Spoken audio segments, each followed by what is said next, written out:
Chapter 1. The Birth of a Leader.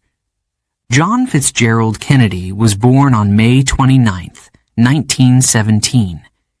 It was a sunny day in Brookline, Massachusetts, a small, quiet town near Boston. His family was special, even back then. They were not just rich, they were ambitious. They believed in hard work, big dreams, and never giving up. John's father, Joseph Kennedy, was a businessman. He was smart, strong, and very determined. He wanted his children to succeed. "You can be the best," he often said. His mother, Rose, was kind and caring. She loved her children deeply and taught them about faith and helping others. Together, Joseph and Rose made sure their home was full of love and high expectations. John was the second child in a big family. He had 8 brothers and sisters. They all had strong personalities, and they loved to compete. But John, who everyone called Jack, was different. He wasn't the strongest or the loudest.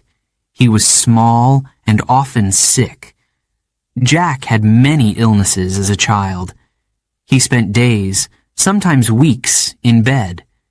He had fevers, stomach problems, and even scarlet fever, a dangerous disease at the time. His family worried about him.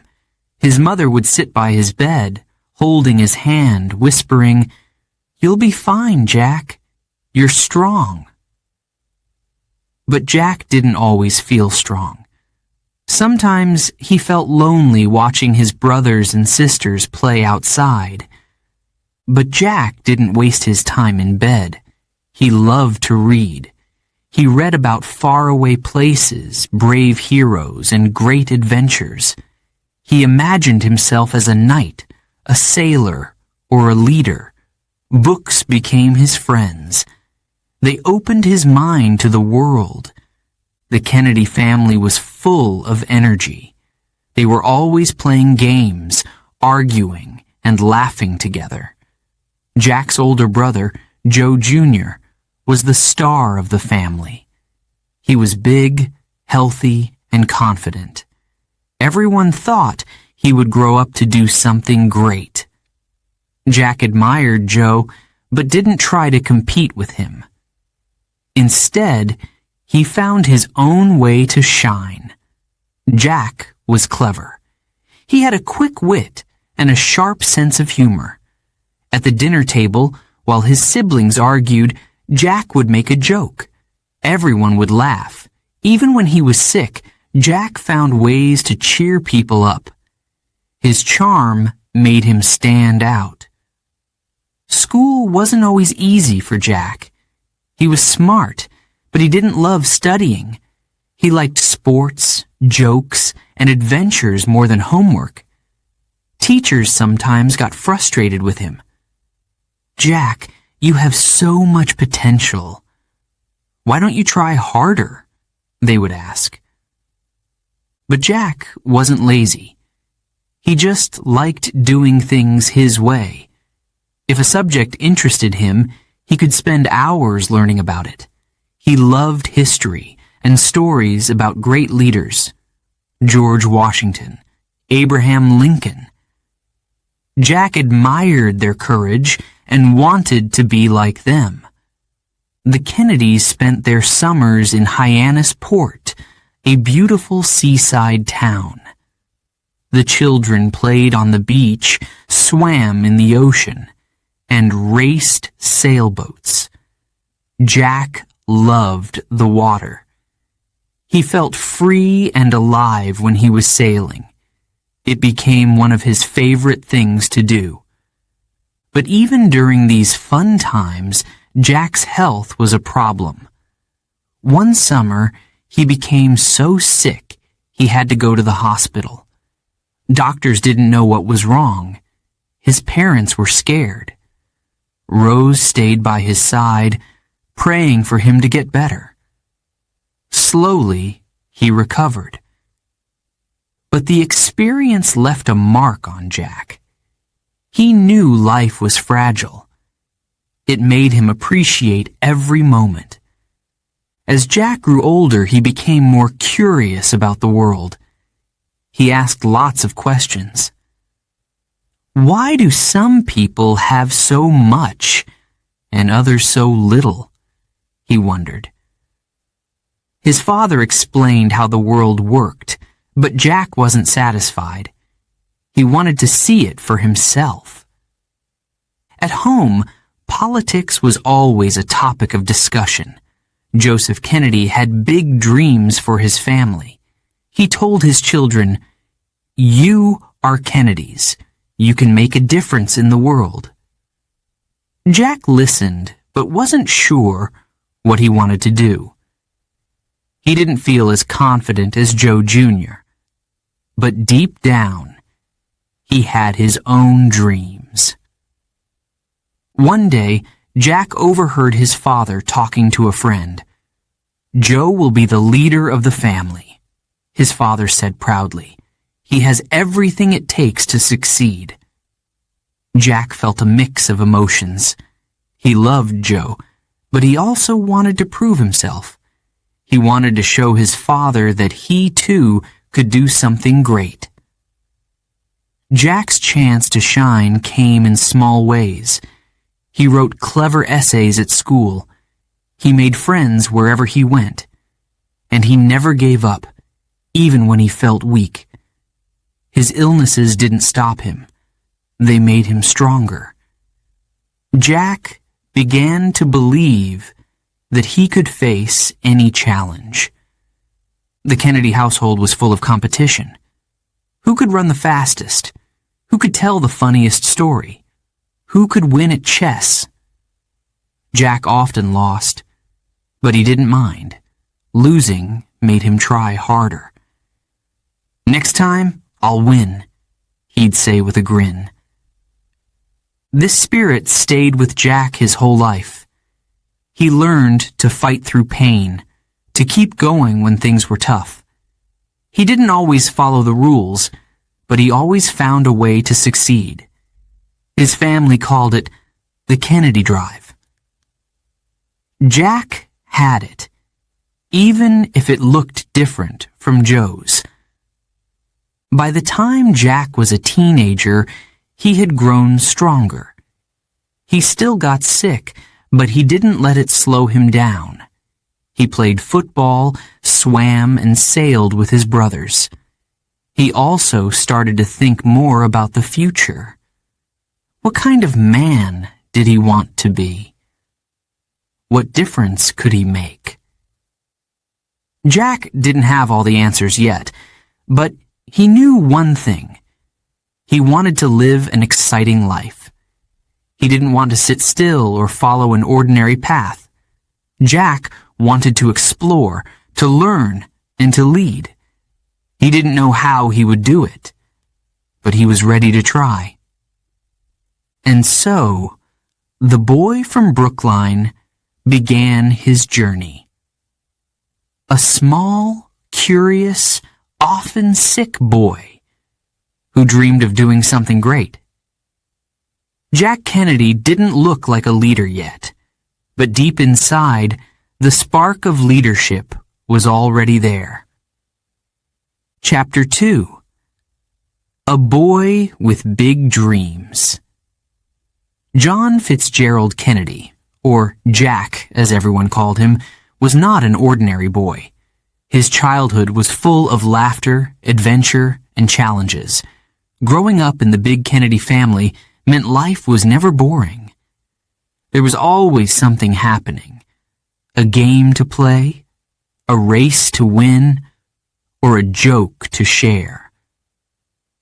Jack and his brothers and sisters spent hours outside. They played football in the yard, built forts, and in winter had snowball fights until their hands were numb. Summers were even better. The Kennedy family had a house in Hyannis Port, near the sea. Jack loved the ocean.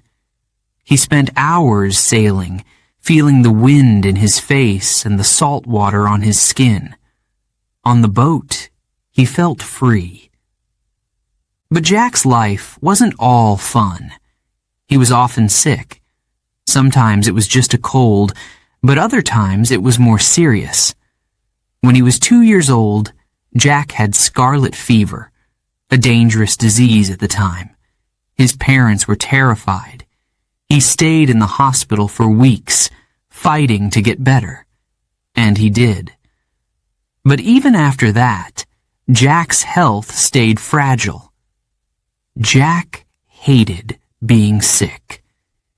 It meant he had to stay in bed while his brothers and sisters played outside. Some days, he felt lonely. He could hear the laughter and shouts from the yard while he lay under a heavy blanket, feeling weak and tired. But Jack didn't waste his time. He loved to read. His mother often brought him books, big, heavy books full of exciting stories. Jack read about kings and queens, heroes and explorers. He read about brave men who went to war and clever leaders who made history. These stories filled his imagination. Jack would close his eyes and dream. What if he could be like those heroes? What if he could do something great? These dreams gave him hope. They made him feel strong, even when his body felt weak.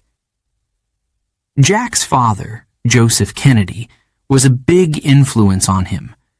Joseph believed in hard work and big dreams. He often told Jack, "You can be anything you want to be." These words stayed with Jack. His father's confidence made him believe in himself, even when he doubted his abilities. Joseph pushed all his children to be the best. He wanted them to work hard, win competitions, and never give up. Jack admired his father, but didn't always follow the rules. He liked to have fun. He loved to laugh and make jokes, even when he got into trouble for it. Life in the Kennedy family was a mix of fun and competition. The children were always trying to outdo each other. Who could run the fastest? Who could tell the funniest story? Who could win at chess or finish a puzzle first? Jack often lost. He wasn't the strongest or the fastest, but he was clever. If he couldn't win with strength, he'd win with his wit. Jack's older brother, Joe Jr., was the family star. Joe was strong, confident, and seemed to succeed at everything. Jack admired Joe, but didn't try to compete with him. Instead, Jack found his own way to shine. He made people laugh. He told stories. And he listened, really listened, when others talked. Despite his illnesses, Jack was full of energy when he felt well. He loved adventure. Once, while playing in the yard, he climbed a tall tree. His siblings cheered him on. "Higher, Jack!" they shouted. Jack climbed until he was almost at the top. But then, the branch beneath him cracked. He held on tightly, his heart pounding. Slowly, he climbed back down. When he reached the ground, his brothers clapped and laughed. Jack laughed too, even though his hands were shaking. He loved the thrill of taking risks. At school, Jack wasn't always the best student. He was smart, but he didn't like sitting still for long. His teachers often said, "Jack, you're full of potential. You just need to focus." But Jack had his own way of learning. He asked lots of questions. He wanted to know how things worked and why people made the choices they did. Jack especially loved history. He loved learning about great leaders like George Washington and Abraham Lincoln. These men inspired him. They made him wonder, could he lead someday? Could he help others and leave his mark on the world? One of Jack's favorite memories was sailing with his father. On quiet afternoons, they would take the boat out into the ocean. The sea stretched wide and endless around them. The waves rocked the boat gently as they talked. "Jack," his father would say, "the world is full of challenges. But challenges are what make life interesting. You have to face them head on." Jack nodded, watching the horizon. He didn't always understand his father's words at the time, but they stayed with him. As Jack grew older, his curiosity grew too. He started to notice the world wasn't fair. Some people had a lot, while others had very little. This bothered him. He asked his father, "Why do some people have to struggle so much?" His father's answer didn't satisfy him. Jack wanted to understand more. He wanted to see the world for himself. His dream of becoming a hero wasn't just about adventure. It was about helping people, making things better. Jack's illnesses taught him to be strong in his own way. He learned to laugh, even when life was hard. He learned to dream, even when he was stuck in bed. And he learned to never give up, even when the odds were against him. His mother often reminded him, "Jack, you're special. You have something to give the world." Jack didn't know what that was yet, but he wanted to find out. Jack's childhood was full of ups and downs. He had happy days and difficult ones. But through it all, he kept dreaming. He dreamed of adventure, of greatness, of making a difference. He didn't know how or when it would happen, but deep down, he believed in his future. Jack Kennedy was still a boy, but the seeds of a leader were already growing inside him. Little did he know, those dreams would one day change the world. Chapter 3. Lessons at Harvard. When Jack was 18 years old, he left home to attend Harvard University. Harvard was one of the most famous schools in America. It was a place for smart and ambitious students. Jack's older brother, Joe Jr., had gone there before him, and everyone expected Jack to do just as well. At first, Jack didn't take school too seriously. He was charming and funny, and people liked him right away. He made friends easily. He joined clubs, played sports, and went to parties. He enjoyed life at Harvard, but his grades weren't great. He often joked about how much he could get away with. But deep down, Jack knew he wasn't living up to his potential. Jack loved football and joined the Harvard football team. He wasn't the biggest or the strongest player, but he played with heart. One day during a practice game, he was hit hard and injured his back. The pain was terrible, but Jack didn't complain. He stayed on the field, determined to keep going. That was Jack's way.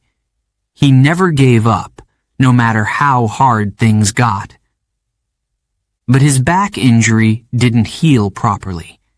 He had to quit the team. It was a painful decision, both physically and emotionally. For the rest of his life, Jack would struggle with back pain. But this experience taught him something important. Life doesn't always go as planned, and you have to adapt. Jack's health problems followed him to Harvard. He caught colds easily and often felt tired. Sometimes he missed classes because he wasn't well enough to get out of bed. But Jack didn't let this stop him. When he couldn't go to class, he would read in his dorm room. History and politics became his favorite subjects. Jack loved to ask questions in class. He didn't just want to know the facts. He wanted to understand why things happened. His professors noticed this. They said, "Jack, you think differently. That's a gift." Jack didn't realize it yet, but his way of thinking would become one of his greatest strengths. In his second year at Harvard, something happened that changed Jack's life. His father, Joseph, sent him on a trip to Europe. "Go see the world," his father told him. Jack packed his bags, not knowing how much this trip would affect him. In Europe, Jack saw things he had only read about in books. He visited London, Paris, and Berlin. The cities were beautiful, but there was also tension in the air. Adolf Hitler had risen to power in Germany, and war seemed close. People were scared. Jack could see it in their faces. He traveled to Czechoslovakia, a small country under threat from Hitler. There, Jack met people who had lost everything because of politics and war. He listened to their stories and felt their fear. It was the first time Jack truly understood how powerful and dangerous leaders could be. When Jack returned to Harvard, he was different. The trip had opened his eyes. He couldn't stop thinking about what he had seen in Europe. He began to care more about his studies. History and government were no longer just subjects. They were tools to understand the world. For one of his classes, Jack wrote a long paper about Britain's response to Hitler's rise. He argued that Britain had made mistakes by not standing up to Hitler sooner. He worked hard on the paper, reading everything he could find on the topic. When he turned it in, he wasn't sure what his professor would think. The professor was impressed. "Jack," he said, "you have a talent for writing. Use it." Jack felt proud. For the first time, he realized he could use his mind and his words to make a difference. Jack started to focus more on school, but he didn't lose his fun side. He still loved making people laugh. His friends often said, "Jack has a way of bringing people together." He had a natural charm that made him the center of attention, even when he wasn't trying. One of his closest friends at Harvard was Lem Billings. The two became inseparable. They spent hours talking about everything: sports, history, politics, and life. Lem later said, "Jack was always thinking about the future. He wanted to do something important." Jack's family played a big role in shaping his time at Harvard. His father often sent him letters full of advice. "Work hard, Jack," his father would write. "The world needs leaders like you." Jack also stayed close to his brother Joe. Joe was studying law and preparing for a bright future. He was still the family star, and Jack admired him. But Jack also began to feel his own ambitions growing. Jack's younger sister, Kathleen, was another big influence. Kathleen, or Kick as everyone called her, was fun, bold, and full of life. She and Jack were very close. She believed Jack could do great things, and her encouragement meant a lot to him. During his last year at Harvard, Jack began writing his senior thesis, a big research paper that every student had to complete to graduate. Jack's topic was the events leading up to World War II. He focused on why some countries had been too slow to act against Hitler. Jack worked tirelessly, reading, writing, and revising. When he finished, his father read the paper and said, "This is good, Jack. You should publish it." With his father's help, Jack turned his thesis into a book called Why England Slept. The book explained how Britain's mistakes had allowed Hitler to grow stronger. When the book was published, it became a surprise success. People praised Jack's ideas and writing. Jack was proud, but he didn't let the success go to his head. He knew he still had much to learn. Graduating from Harvard was a proud moment for Jack. He had grown a lot during his time there. He started as a carefree young man who loved sports and parties. But by the end, he was a thoughtful writer and thinker, ready to face the challenges of the world. As Jack walked across the stage to receive his diploma, he thought about all he had learned. The lessons weren't just from books. They came from his travels, his friendships, and his struggles. Jack knew that life would test him again, but he felt ready. Jack's time at Harvard shaped him in ways he didn't fully understand yet. He had discovered his love for history, his talent for writing, and his passion for making a difference. These lessons stayed with him as he moved into the next chapter of his life, a chapter full of challenges, courage, and leadership. Little did Jack know, his journey was just beginning. Chapter 4. A Hero at War. World War II began in 1939. Countries around the world were drawn into the conflict. By 1941, America joined the fight after the attack on Pearl Harbor. Young men everywhere signed up to serve. Among them was Jack Kennedy. Jack wanted to join the army, but his health problems made it difficult. His back pain and illnesses were a concern for doctors, but Jack didn't give up. He tried again and again. Finally, with the help of his father, he was accepted into the Navy. Jack was determined to serve his country. After training, Jack was given command of a small boat called PT-109. PT boats were fast and light, used by the Navy to attack enemy ships. Jack was excited but nervous. He wanted to prove himself as a leader. His crew liked him right away. Jack wasn't the kind of leader who gave orders and stood back. He worked alongside his men, fixing the boat, loading supplies, and making sure everyone was ready for action. He made jokes to keep spirits high. But when it was time to focus, Jack was serious.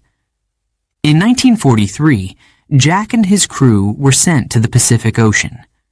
Their job was dangerous. They had to patrol the dark waters and attack Japanese ships. Every night, they faced the threat of enemy fire. Jack felt the pressure, but he didn't let it show. He wanted his men to feel safe, even in the face of danger. One night, On August 2nd, 1943, Jack and his crew were patrolling near the Solomon Islands. It was dark and the sea was quiet. Suddenly, a Japanese destroyer, a large, heavily armed ship, appeared out of nowhere. Before Jack could react, the destroyer slammed into PT-109. The impact was violent. The boat split in two. Jack and his crew were thrown into the water. The sea was cold and filled with oil from the wrecked boat. Jack shouted, "Is everyone alive?" His men called back one by one. 2 crew members were missing, and Jack feared the worst. He swam through the wreckage, searching, but he couldn't find them. The surviving crew clung to pieces of the broken boat. Some were injured. Everyone was scared. But Jack stayed calm. He knew he had to lead them. "We'll make it," he said. "Stick together." Hours passed. The sun rose and the heat became unbearable. The men were exhausted, hungry, and thirsty. Jack decided they couldn't stay in the water. Nearby, he saw a small island. It was far, but it was their only chance. Jack told his crew, "We're swimming to that island." Jack took a piece of rope and tied it to an injured crew member named Patrick McMahon. Patrick couldn't swim because of his burns.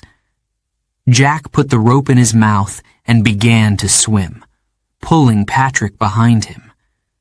The journey was long and painful. The salt water stung Jack's wounds, and his back ached terribly. But he didn't stop. He couldn't leave his man behind. After hours of swimming, Jack and the crew reached the island. It was small and empty, with no food or fresh water.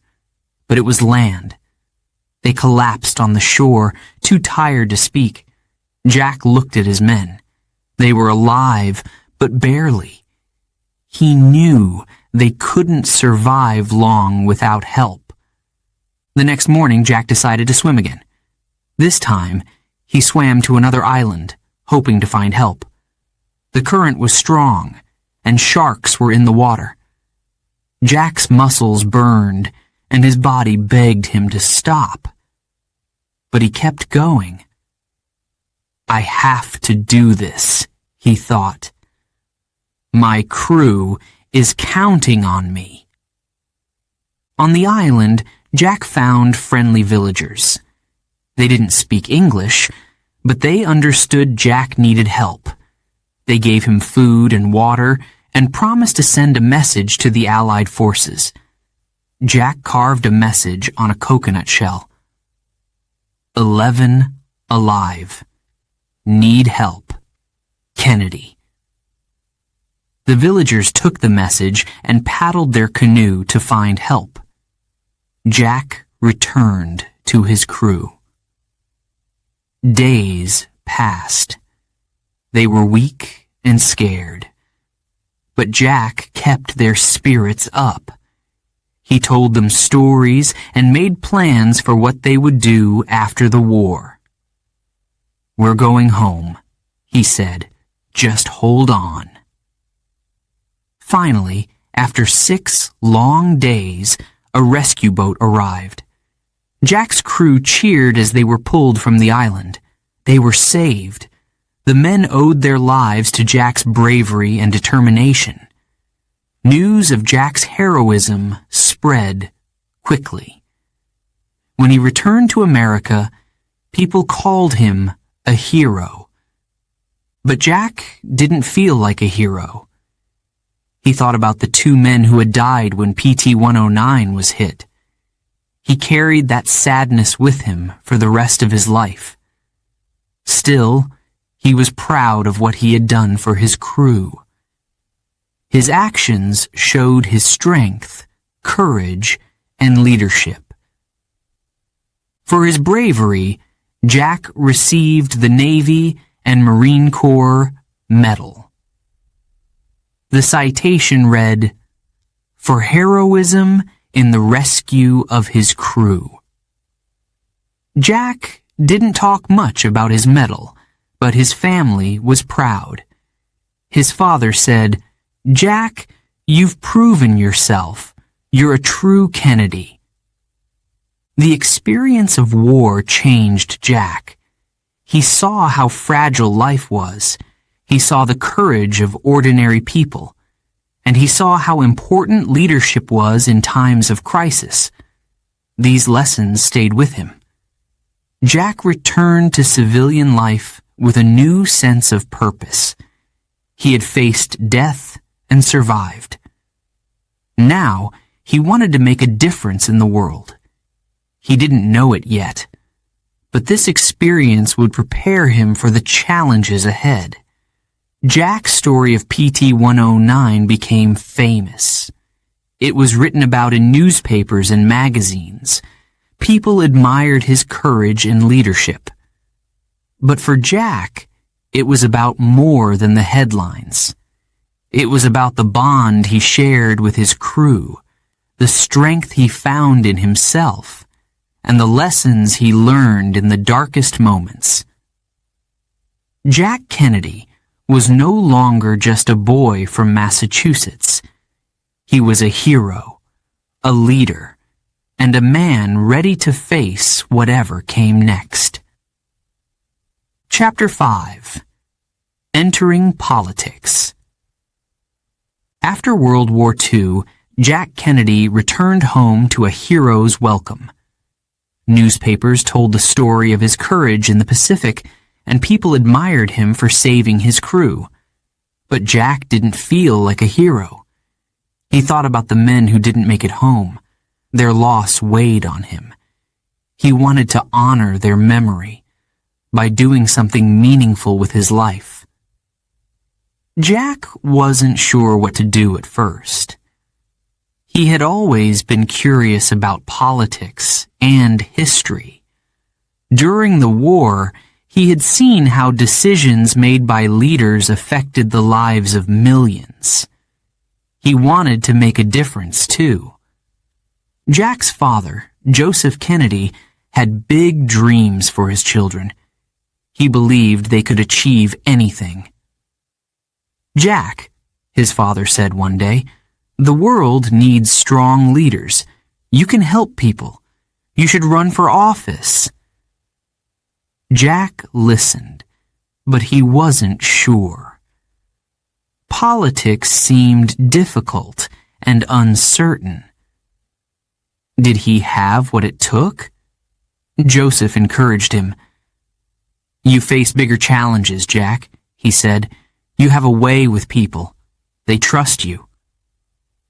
Jack thought about it. He didn't see himself as a politician, but the idea of helping others excited him. Maybe this was his path. In 1946, an opportunity came. A seat in the U.S. House of Representatives was open in Massachusetts, Jack's home state. Jack decided to run. He was just 29 years old, young and full of energy. Some people thought he didn't have enough experience, but Jack believed he could win. The campaign was hard work. Jack visited neighborhoods, knocked on doors, and spoke at community events. He talked about the future, about how he wanted to create jobs, improve education, and help veterans. People liked his ideas, and they liked him. He was friendly, charming, and genuine. Jack's health was still a problem. He often felt tired and weak, but he didn't let it show. He worked long hours, meeting voters and shaking hands. He wore his famous smile, even when he was in pain. His family supported him every step of the way. His siblings helped with the campaign, and his mother and father cheered him on. The campaign trail wasn't always easy. Jack faced criticism from older, more experienced politicians. They called him too young, and said he didn't understand the needs of the people. But Jack didn't back down.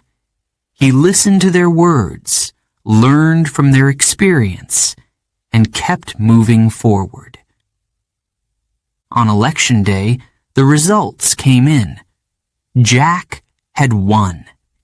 He became a congressman for Massachusetts.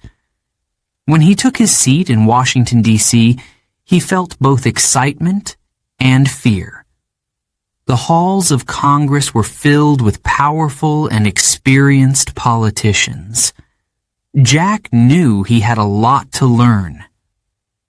As a congressman, Jack worked hard. He studied the issues, listened to the people, and tried to make a difference. His health often got in the way. Sometimes he was too sick to attend meetings. Other times, he worked from his bed, reading reports and writing letters to his voters. Despite the challenges, Jack didn't give up. He believed that leadership wasn't about being perfect. It was about showing up and doing your best. He wanted to prove to the people of Massachusetts that he was there for them. Jack's charm and intelligence helped him make friends in Congress. He worked with people from both political parties. He believed in cooperation. "We can accomplish more together," he often said. This attitude earned him respect, even from those who didn't agree with him. Jack's speeches in Congress were clear and powerful. He spoke about helping veterans find jobs and making education more affordable. He also talked about the need for peace. After seeing war firsthand, Jack believed it was the duty of leaders to prevent future conflicts. Jack's time in Congress taught him many lessons. He learned how to negotiate, how to listen, and how to lead. He also learned how to handle criticism. Some people thought he wasn't doing enough. Others thought he was too ambitious. Jack didn't let their words discourage him. Instead, he used them as motivation to work harder. By 1952, Jack had spent 6 years in Congress. He began to think about his next steps. His ambition had grown. He wanted to have a bigger impact. He wanted to help more people. Jack decided to run for the U.S. Senate. This was a big decision. The Senate was more powerful than the House, and the race would be tougher. Jack's opponent was Henry Cabot Lodge, a popular and experienced senator.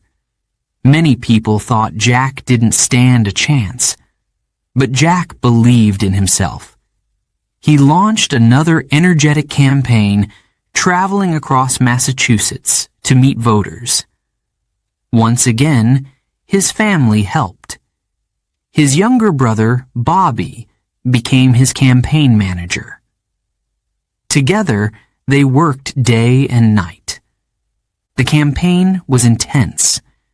Jack faced criticism about his youth and health, but he responded with confidence.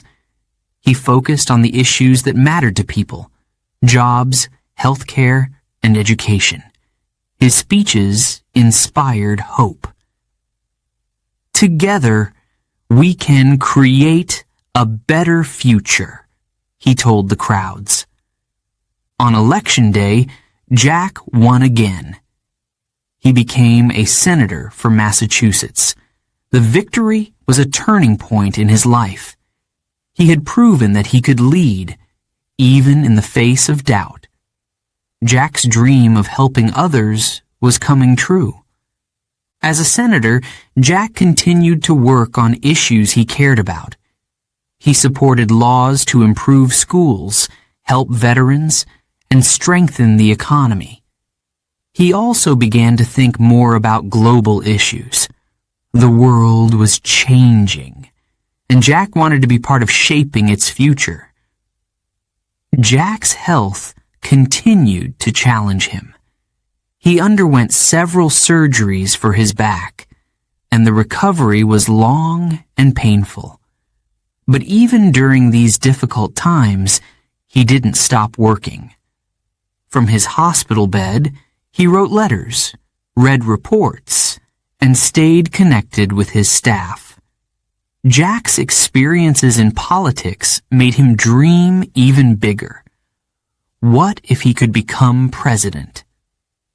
The idea seemed impossible at first. He was still young, and America had never elected a Catholic president before. But Jack believed in the power of hard work and hope. He began to prepare himself for the biggest challenge of his life. Jack Kennedy's journey in politics was just beginning. He had proven himself as a congressman and a senator. He had faced criticism, illness, and doubt, but he had never given up. Jack's story was one of courage, determination, and a deep desire to help others. Little did he know, his greatest challenges and his greatest triumphs were still ahead. Before we begin Chapter 6, a quick note for our listeners. You're currently listening to this audiobook on Woo English. Remember, this content is specially made for Woo English listeners only. If you're hearing it on any other channel, it may be a violation of Woo English's rights. Please ensure you're tuned into the right source to fully enjoy and respect this audiobook journey. Now, let's continue the story. Chapter 6. A Young President. In 1960, America was ready for a new leader. The country faced many challenges, at home and around the world. The Cold War between the United States and the Soviet Union brought fear of nuclear war. At the same time, the fight for civil rights was growing louder. People wanted change, hope, and a brighter future. Jack Kennedy believed he could bring that change. At just 43 years old, he announced that he would run for president. It was a bold decision. Many people doubted him. He was young, Catholic, and relatively new to politics compared to his opponents. But Jack was confident. He believed in his vision for America. Jack's opponent in the race was Richard Nixon, the Vice President of the United States. Nixon was experienced and well-known. Many thought he would easily win, but Jack had something special, his charisma. When he spoke, people listened. He had a way of making them feel hopeful. The campaign was intense. Jack traveled all over the country, meeting people and sharing his ideas. He spoke about what he called the new frontier. This was his vision for America, a future filled with progress, equality, and peace. Jack wanted to inspire people to dream big and work together. For the first time in history, television played a big role in the election. Jack and Nixon debated on live TV. Millions of Americans watched as the two candidates answered tough questions. Nixon was serious and experienced, but Jack appeared calm, confident, and full of energy. He looked straight into the camera and spoke to the American people as if he were speaking to each of them personally. After the debate, people couldn't stop talking about Jack. His charm and confidence won over many voters. Some even said it was the debates that changed the course of the election. As Election Day approached, the race became closer and closer. Jack's campaign team worked tirelessly. His younger brother Bobby managed the campaign and helped Jack stay focused. Jack's wife, Jackie, also played an important role. She charmed voters with her grace and intelligence. Together, they made a powerful team. Finally, on November 8, 1960, the votes were counted. Jack had won. He was elected as the 35th President of the United States. The victory was narrow, but it was historic. Jack had made history as the youngest man and the first Catholic ever elected president. The inauguration took place on January 20th, 1961. It was a cold, snowy day in Washington, D.C., but thousands of people gathered to watch. Jack stood before the crowd, ready to address the nation. His speech would become one of the most famous in American history. "Ask not what your country can do for you," Jack said, his voice clear and strong. "Ask what you can do for your country." The words sent a wave of inspiration across the crowd and the country. Jack was calling Americans to action. He wanted everyone to work together to build a better future. As president, Jack faced many challenges. The Cold War was growing more dangerous. The Soviet Union had just sent a man into space, and America was falling behind in the space race. Jack knew this was a critical moment. He made a bold promise. America would send a man to the moon before the end of the decade.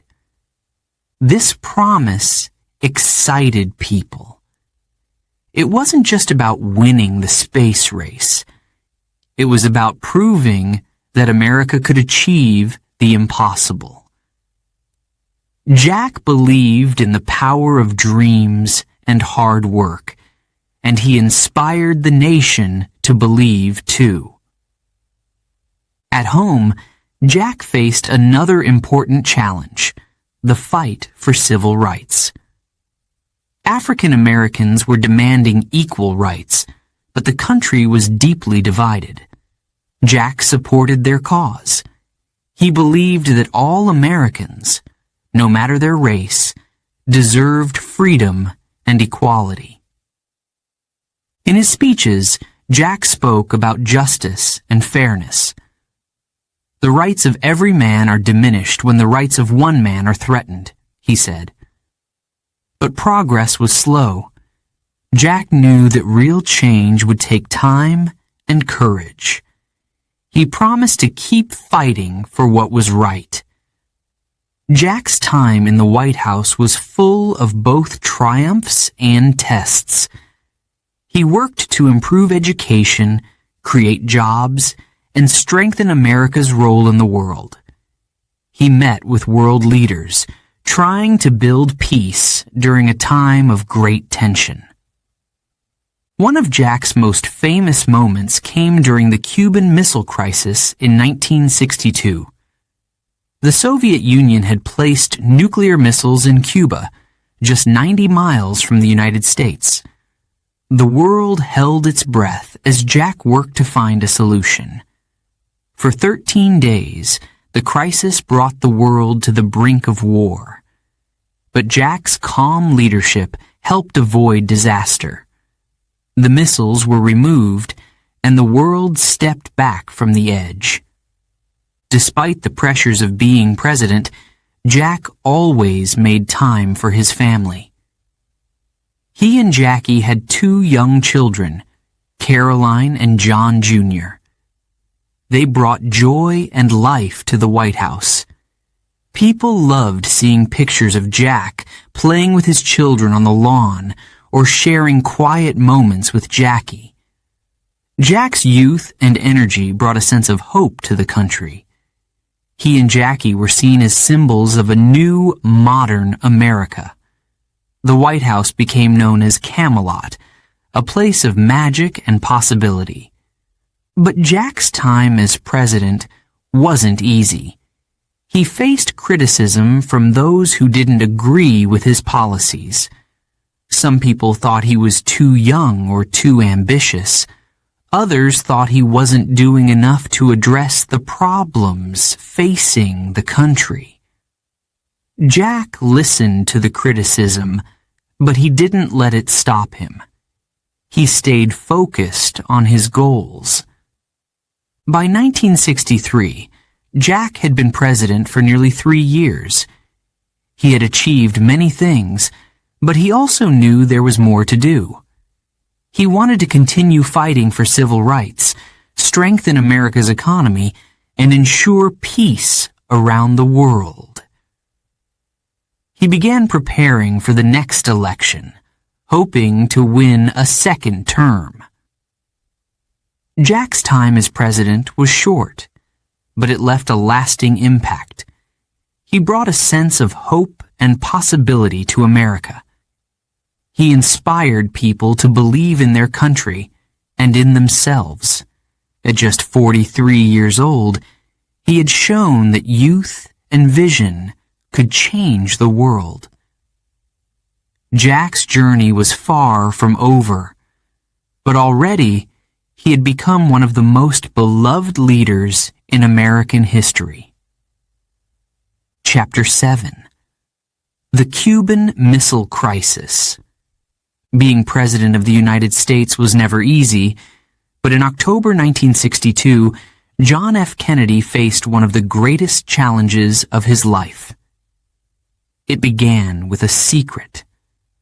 American spy planes had discovered something shocking in Cuba, a small island just 90 miles from Florida.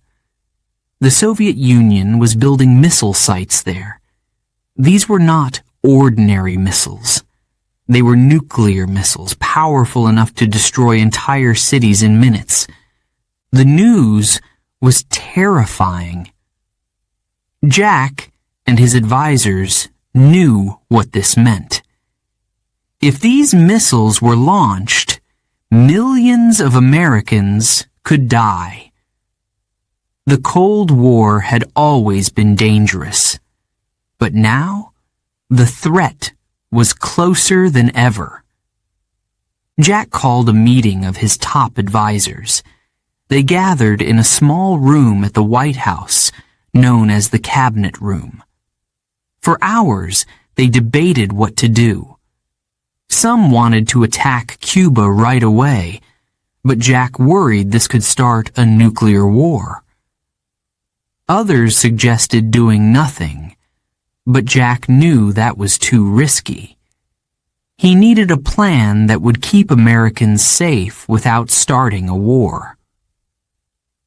We have to be strong, but careful, Jack told his team. The whole world is watching. Jack decided to act quickly. He announced a naval blockade around Cuba. This meant that no ships from the Soviet Union could bring weapons to the island. American warships surrounded Cuba, ready to stop any Soviet ships that tried to cross the line. On October 22, 1962, Jack spoke to the American people on television. His voice was calm, but firm. The United States will not allow nuclear missiles in Cuba, he said. We are prepared to defend ourselves if necessary. Families across America watched the speech in silence. They were scared. Schools held emergency drills, teaching children what to do if a nuclear bomb fell. People built bomb shelters in their backyards. Everyone hoped for the best, but feared the worst. For 13 days, the world held its breath. Soviet ships carrying more missiles sailed toward Cuba. Would they stop at the blockade, or would they try to break through, risking war? Jack stayed calm under pressure. He held secret meetings every day, weighing his options. He also wrote letters to the leader of the Soviet Union, Nikita Khrushchev. In the letters, Jack tried to find a peaceful solution. "We both want to avoid war," he wrote. "Let us work together to make that happen." The tension grew with each passing day. American military forces were on high alert. Bombers with nuclear weapons were ready to fly at a moment's notice. The world was on the brink of disaster. Then, on October 24th, something remarkable happened. The Soviet ships approaching the blockade stopped. They turned around. It was a small victory, but the crisis wasn't over yet. The missiles already in Cuba were still there. Jack continued to negotiate with Khrushchev. Finally, on October 28th, the two leaders reached a deal. The Soviet Union agreed to remove its missiles from Cuba. In return, the United States promised not to invade Cuba. Secretly, Jack also agreed to remove American missiles from Turkey, near the Soviet Union's border. The crisis was over. The world breathed a sigh of relief. Jack's leadership during the Cuban Missile Crisis was praised around the world. He had stayed calm and strong in the face of danger. He had avoided war while protecting the safety of the American people. Many said it was his finest moment as president. But Jack knew how close the world had come to disaster. He often thought about the lessons of the crisis. He believed that communication and diplomacy were the keys to peace. He also believed that nuclear weapons were too dangerous to ever be used. The Cuban Missile Crisis changed Jack forever. He became more determined to work for peace. In the months that followed, he gave speeches about the need to reduce nuclear weapons. He said, "We must never put the future of humanity at risk again." Jack's actions during those 13 days showed the world what true leadership looked like. He proved that courage and calm could overcome fear and chaos. The crisis had tested him like never before, and he had risen to the challenge. The Cuban Missile Crisis remains one of the most dramatic moments in history. It showed how close the world could come to destruction, but also how strong leadership could pull it back from the edge. For Jack Kennedy, it was a defining moment, one that cemented his legacy as a leader who stood for peace and humanity. Jack's story was far from over, but those 13 days would always be remembered as a time when he saved the world from its darkest hour. Chapter 8. Fighting for Civil Rights. In the 1960s, America was changing. Black Americans were fighting for their civil rights. They wanted freedom and fairness, the same rights as everyone else. But the country was deeply divided. Many places, especially in the South, still had segregation. Black and white people were kept apart. In schools, on buses, in restaurants. It wasn't fair, and it wasn't right. Jack Kennedy believed in justice. He believed every American deserved freedom, no matter their skin color. But as president, he also knew the fight for civil rights would not be easy. There were many people who did not want change. They wanted to keep things the way they were. The civil rights movement was growing stronger. Brave leaders like Martin Luther King Jr. and Rosa Parks were inspiring millions. Black Americans marched in the streets, demanding their rights. They held peaceful protests and gave powerful speeches. But they also faced violence. Protesters were beaten, arrested, and sometimes even killed. Jack watched these events closely. He admired the courage of the protesters. He knew they were fighting for something important.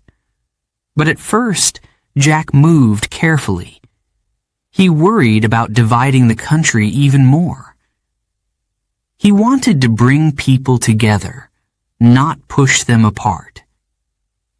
In 1961, civil rights activists called Freedom Riders began traveling on buses through the South. They wanted to end segregation in bus stations, but their journey was dangerous. Angry mobs attacked the buses and beat the riders. Some were arrested. Others barely escaped with their lives. Jack was shocked by the violence. He sent federal marshals to protect the Freedom Riders. He also began working with civil rights leaders to find solutions. But the problems were bigger than just buses. Black Americans faced discrimination everywhere, in housing, in jobs, and even in voting. One of the biggest moments came in 1962. A black man named James Meredith wanted to attend the University of Mississippi, a school that had always been all white. The state refused to let him in. Crowds gathered to block James from entering the campus. The situation grew tense. Jack decided to act. He sent federal troops to protect James and ensure he could attend the university. It wasn't easy. Riots broke out. People threw rocks and bottles at the soldiers.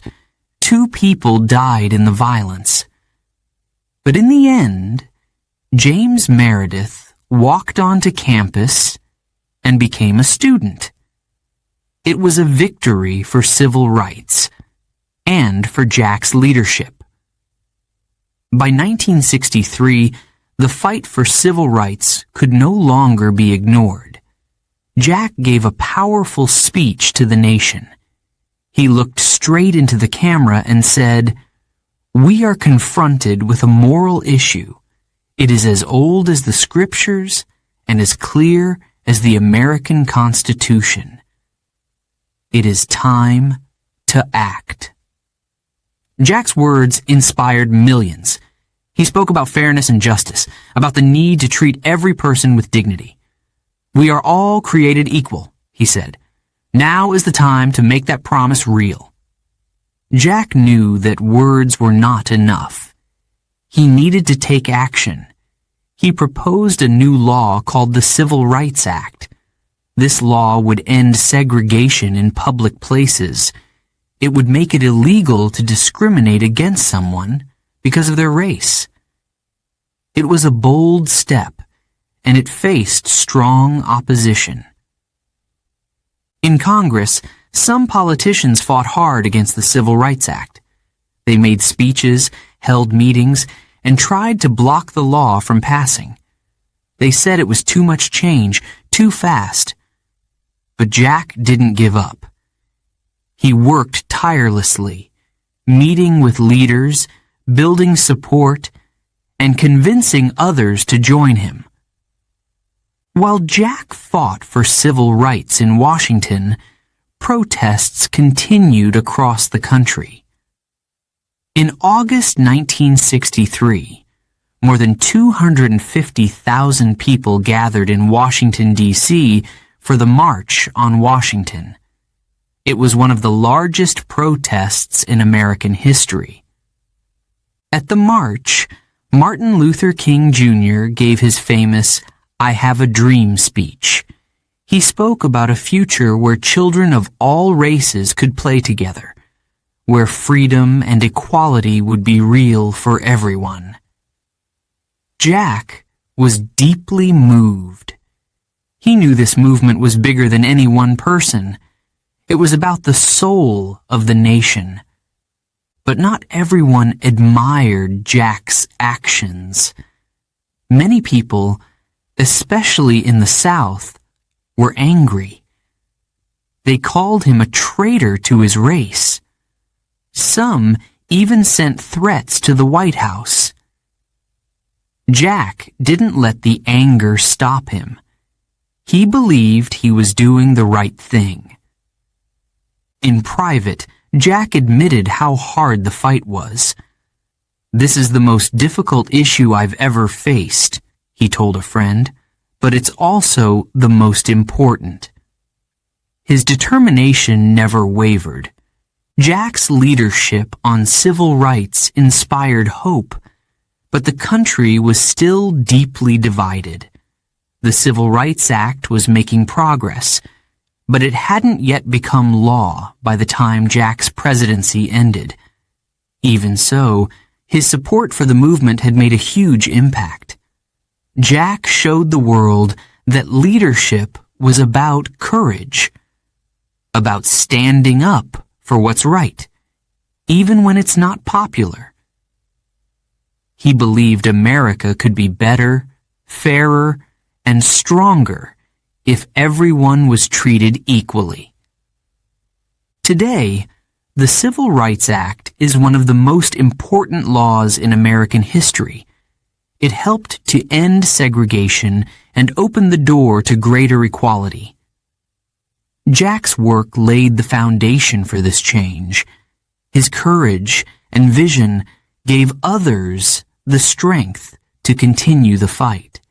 Jack Kennedy's dream was an America where freedom and fairness were not just words, but realities for all people. His actions showed that even in the face of division, progress was possible. Chapter 9. Dreams for the Future. John F. Kennedy's time as president was full of hope and vision. Jack believed that America could achieve great things. He wanted the country to dream big, work hard, and make the impossible possible.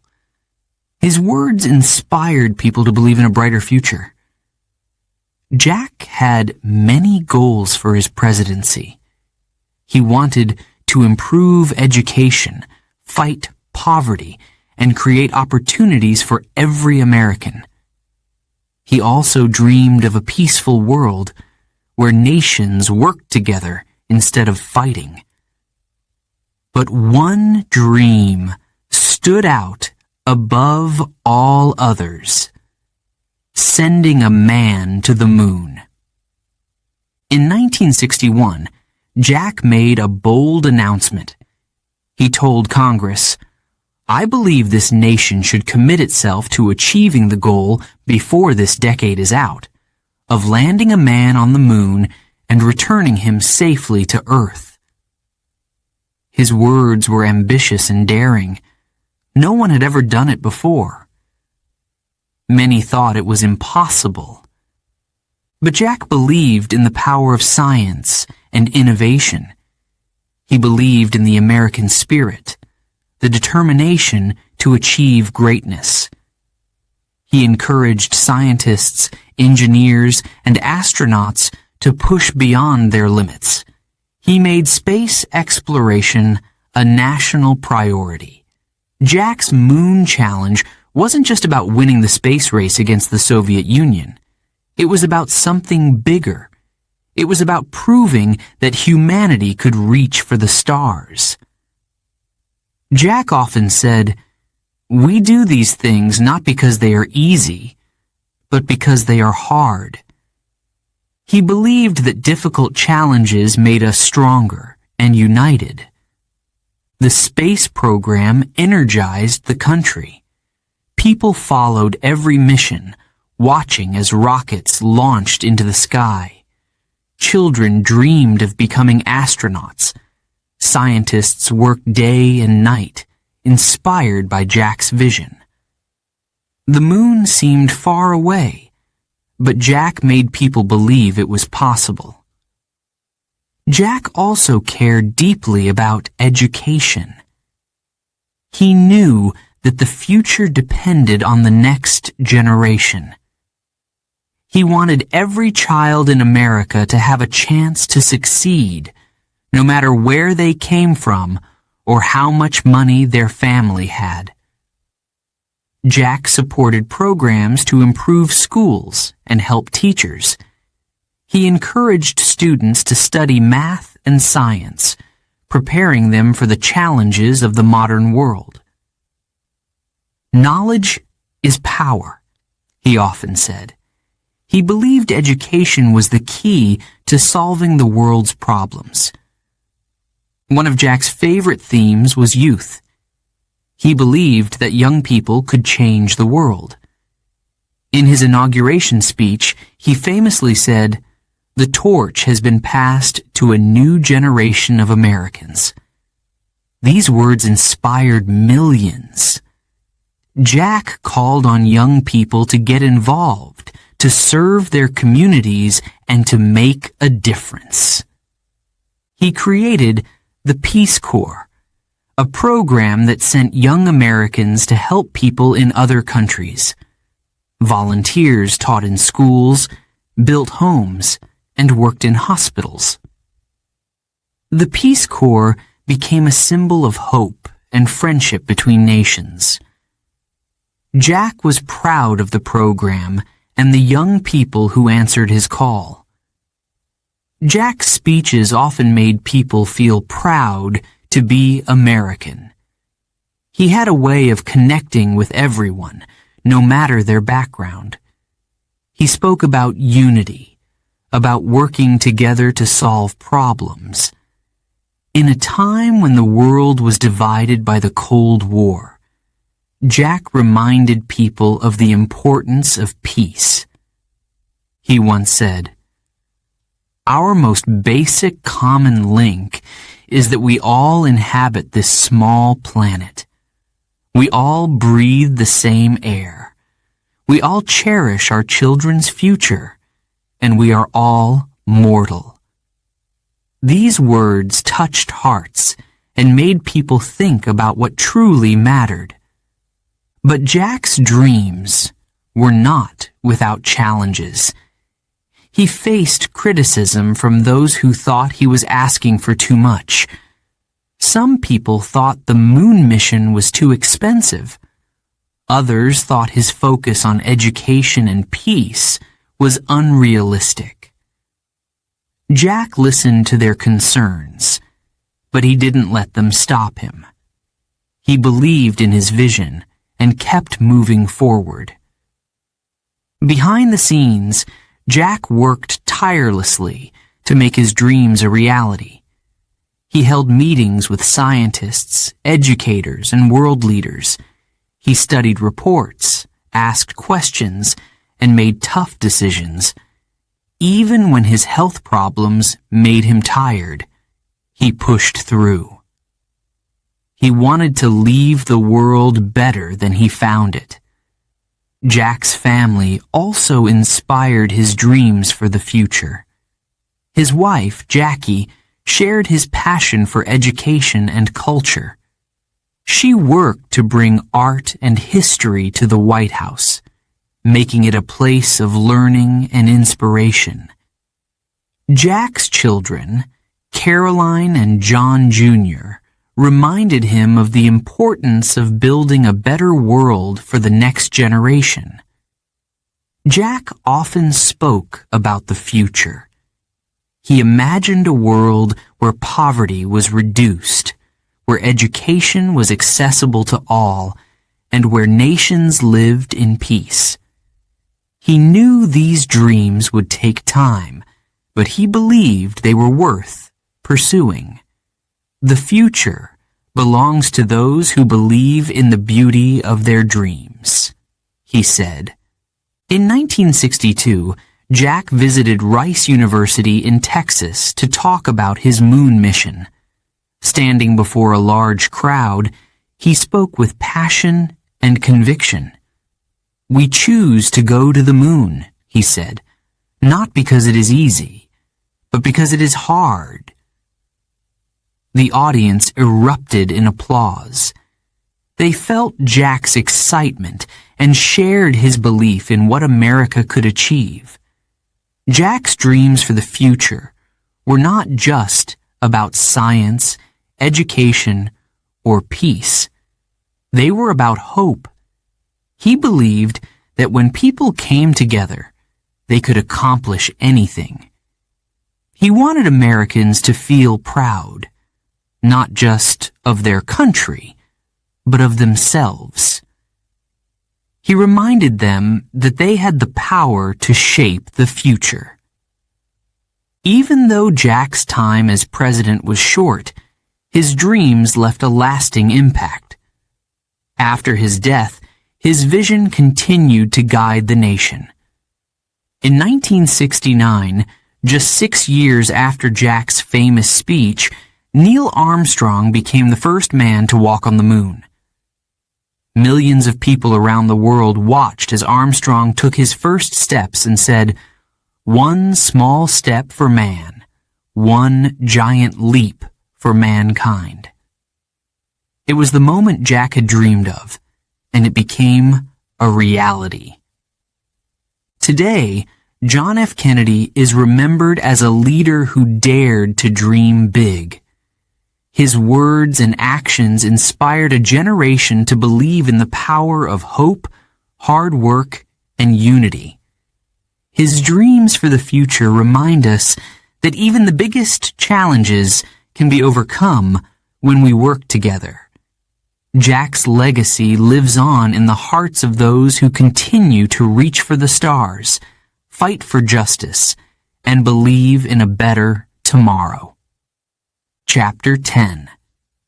A Tragic Day in Dallas. November 22, 1963, was a sunny day in Dallas, Texas. The streets were filled with people. Men, women, and children stood in long lines, hoping to catch a glimpse of President John F. Kennedy. Jack was visiting Texas to speak about his plans for the future. He wanted to unite the people and gain their support for the changes he believed in. Jack and his wife, Jackie, were riding in an open-top car.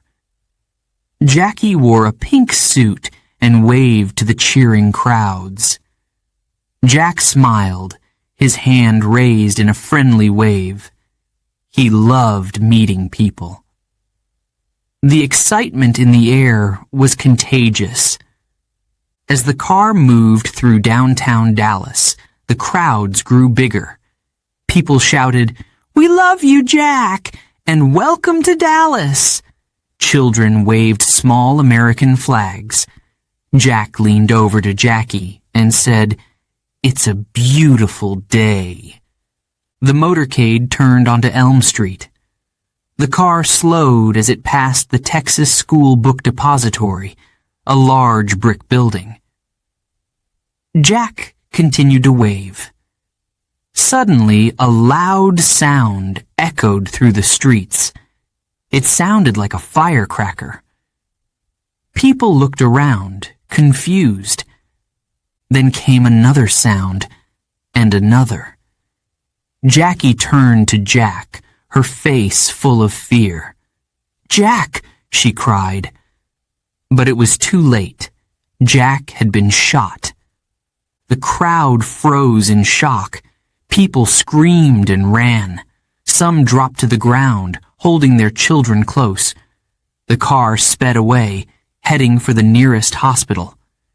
Jackie cradled Jack in her arms, tears streaming down her face. "Stay with me, Jack," she whispered. But Jack didn't respond. At Parkland Hospital, doctors worked desperately to save the president. Nurses rushed in and out of the operating room. The world seemed to stop as everyone waited for news. But the damage was too severe. At 1 p.m., John F. Kennedy was pronounced dead. He was just 46 years old. The news spread quickly. In homes, offices, and schools across America, people listened to the radio and watched the news on television. When they heard the words, "President Kennedy has died," many couldn't believe it. Tears filled their eyes. Some dropped to their knees and prayed. Others hugged their loved ones tightly, overwhelmed with grief. The Vice President, Lyndon B. Johnson, was sworn in as the new president that same day. Jackie stood by his side, still wearing her pink suit, now stained with Jack's blood. She refused to change her clothes. "I want them to see what they've done," she said. The nation was heartbroken. People cried in the streets, asking, "Why?" Jack had been so full of life, so full of dreams. How could he be gone? The young president who had inspired hope and courage was no longer there to lead them. World leaders sent messages of condolence. Across the globe, people mourned Jack's death. In Ireland, his ancestral homeland, church bells rang. In Paris, London, and Tokyo, people gathered to light candles and say prayers. Jack had touched hearts far beyond America. Jack's funeral took place on November 25, 1963, in Washington, D.C. Thousands of people lined the streets to pay their respects. World leaders came to honor the fallen president. Jackie walked behind Jack's flag-draped coffin, holding the hands of their two young children, Caroline and John Jr. One moment from the funeral would stay in people's hearts forever. As the coffin passed, little John Jr., just 3 years old, saluted his father. The image was captured by photographers and became a symbol of the nation's grief. Jack was buried in Arlington National Cemetery near Washington, D.C. At his gravesite, an eternal flame was lit. The flame would burn forever, a symbol of Jack's spirit and the hope he had given to the world. After Jack's death, questions remained. Who had killed the president? Why had this happened? Investigators discovered that a man named Lee Harvey Oswald had fired the shots from the Texas School Book Depository. Oswald was arrested but never stood trial. Just 2 days after Jack's death, Oswald was killed by another man while in police custody. The tragedy left the nation with unanswered questions and a deep sense of loss. But it also united people in their grief.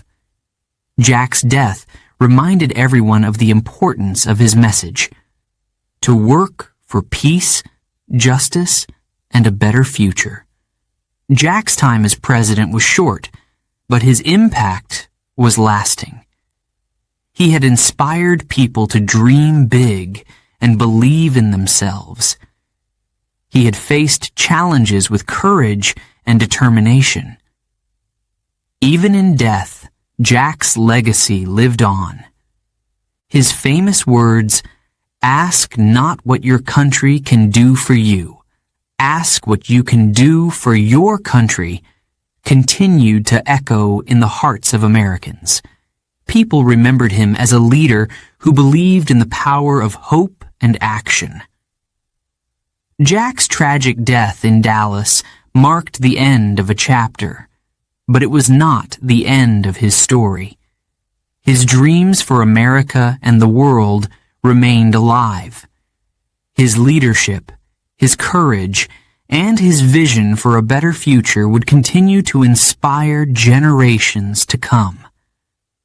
The young president, full of life and dreams, may have been taken too soon, but his light would never fade. Chapter 11.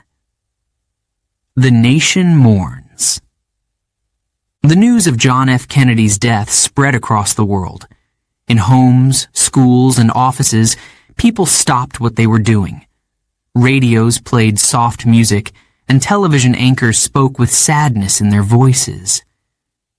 It was a moment of shock and grief, not just for America, but for the world.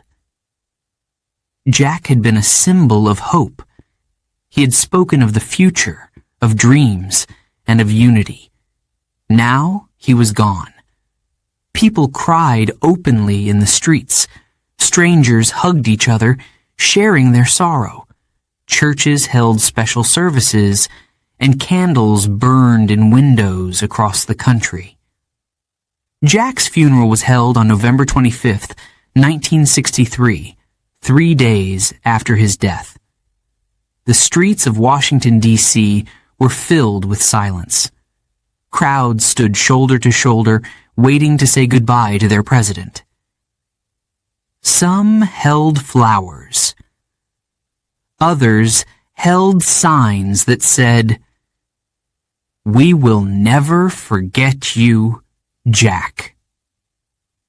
Jack's coffin, draped in the American flag, was carried through the streets on a horse-drawn carriage.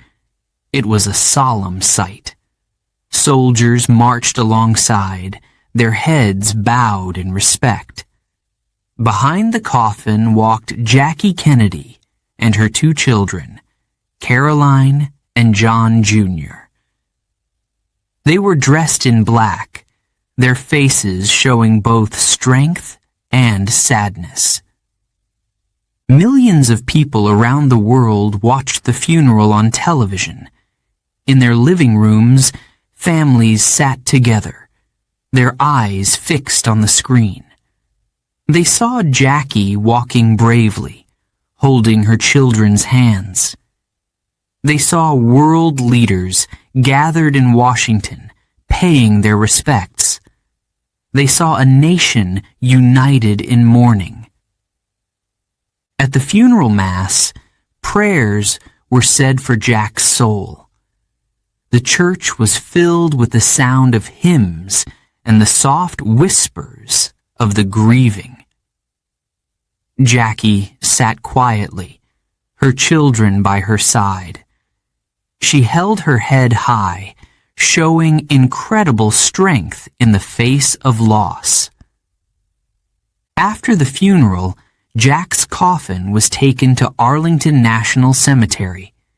It was a cold, gray day. The sound of the military band played softly as the coffin was lowered into the ground. Soldiers fired a salute, and a bugle played taps.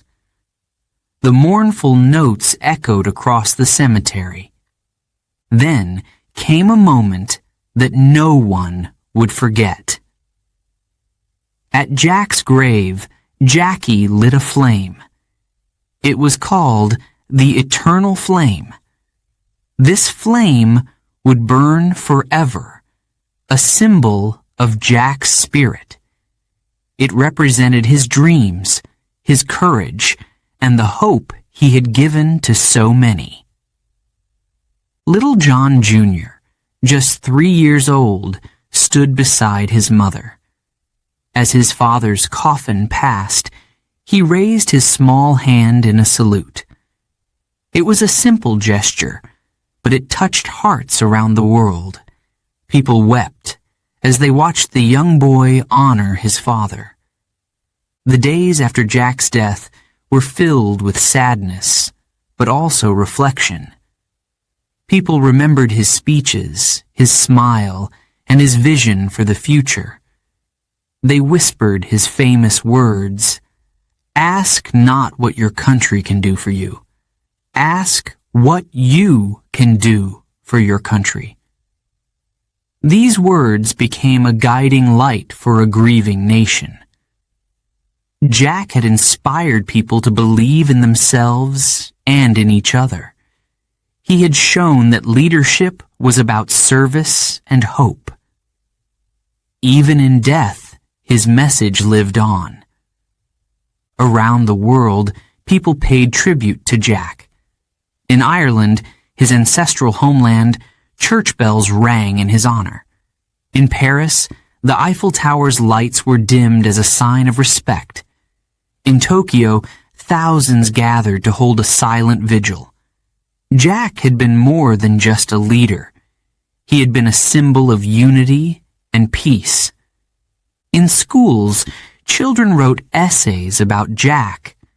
They talked about his dream of sending a man to the moon, his fight for civil rights, and his hope for a better future.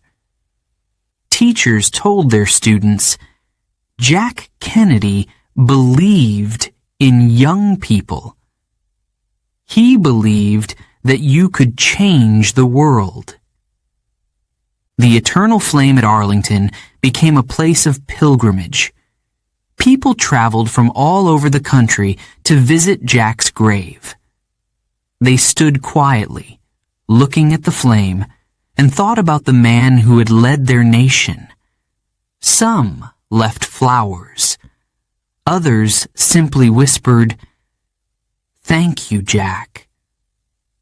Jack's death left many questions. Why had this happened? What would the future hold without him? These questions lingered, but so did his legacy.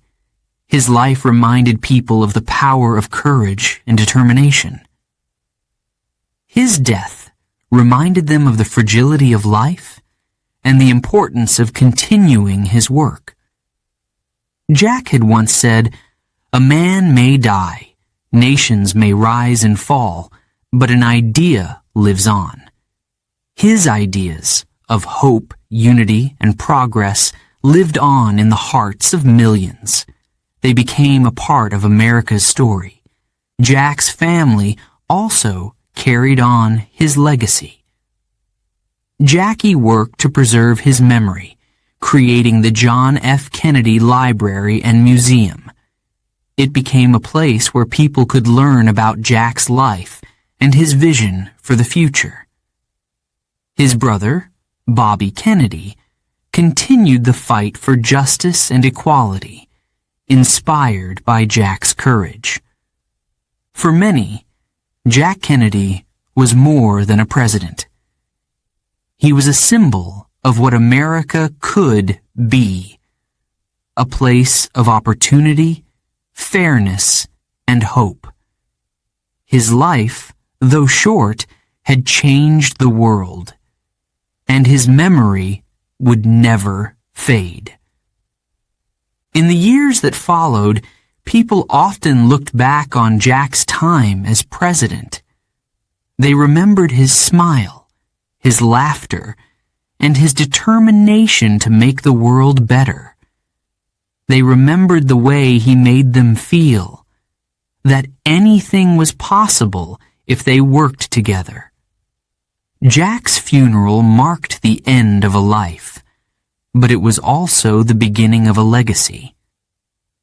The eternal flame at his grave reminded everyone that his spirit was still alive. It burned brightly, just as Jack had burned brightly during his time on Earth.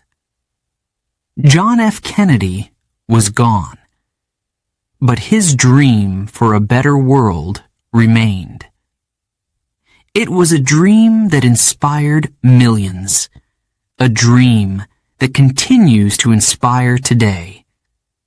The nation mourned, but it also remembered, and in remembering, it found the strength to carry his vision forward.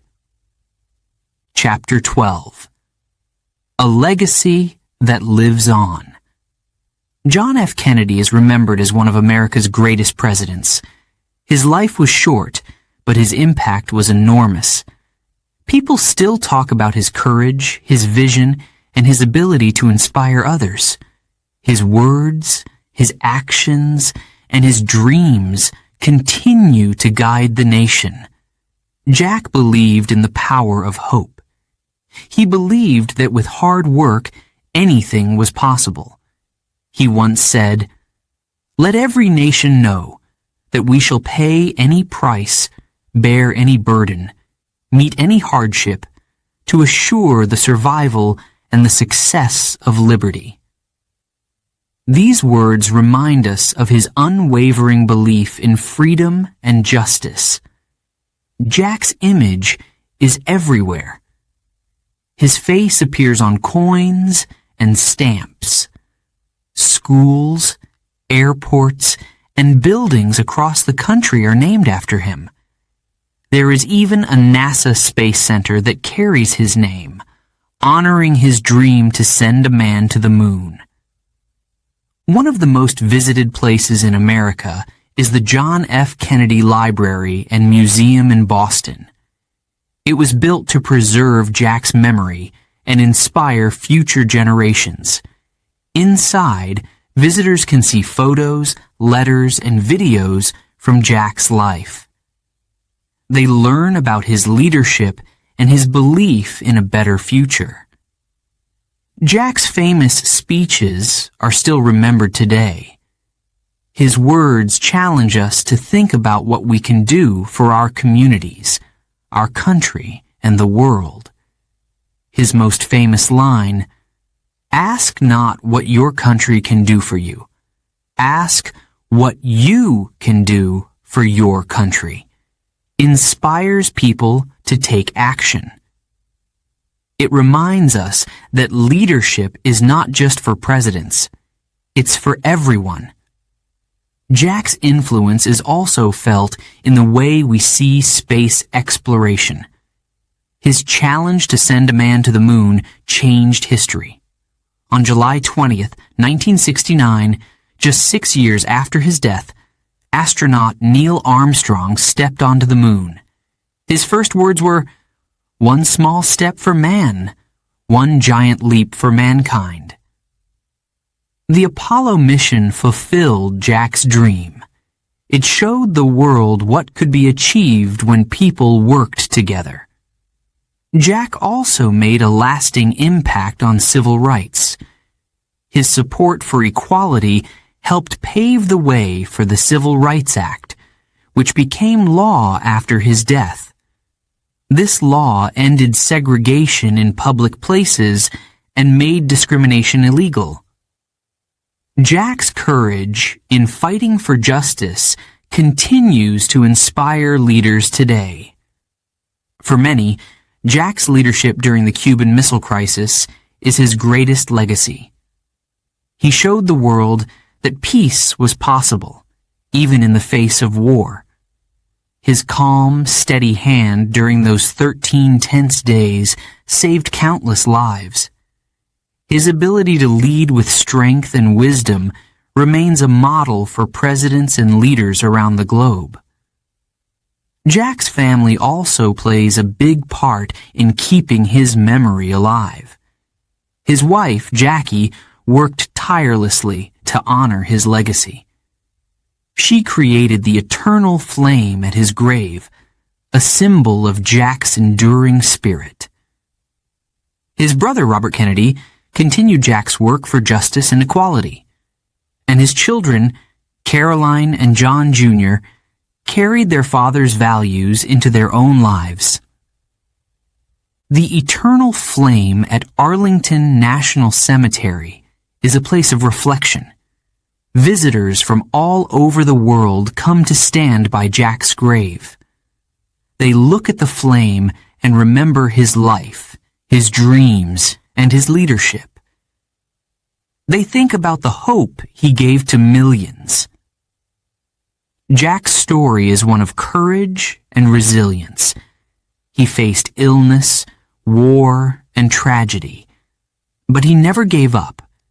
He believed that one person could make a difference. He showed us that even when life is hard, we must keep moving forward. His life teaches us important lessons. It teaches us to dream big, to work for what we believe in, and to stand up for what is right. It shows us the power of leadership, not just in government, but in our everyday lives. Jack's influence reaches far beyond America. Around the world, people remember him as a leader who cared about peace and fairness. He was a symbol of hope during a time of fear and uncertainty. His legacy reminds us that the world can change when we work together. Even in the face of tragedy, Jack's light still shines. His death was a great loss, but his life left an even greater gift. It left us with a vision of what is possible. It showed us the power of unity, courage, and hope. John F. Kennedy's story is not just the story of a president. It is the story of a man who believed in people, in possibilities, and in the future. His legacy lives on in the hearts of those who continue to dream, to lead, and to make a difference.